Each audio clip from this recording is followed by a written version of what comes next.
जय जगन्नाथ। आज कुकिंग वीडियोटा है गोल्ड फिश रो।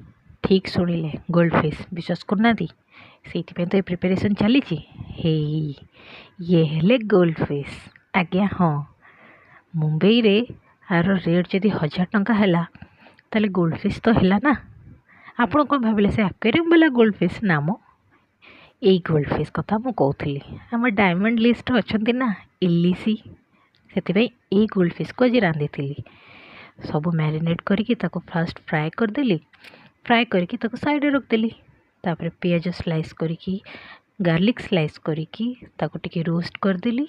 तापर टमाटो पकईकी से जो मैरिनेशन ग्रेवीटा थिला से ग्रेवीटा को ये पकईदेली। टिके पानी देखी टिके हल्का कषिदबा।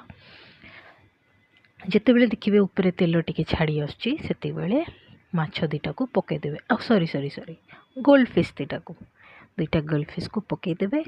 आराम से धीरे धीरे सिझा को देवे। आज्ञा हाँ, रेस्पेक्ट तो दबा को पड़ो ना, एत कॉस्टली माछ जो आसूची।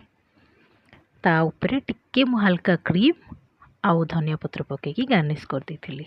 केमिति लागिला मो कुकिंगटा मते जणेबे। Thank you.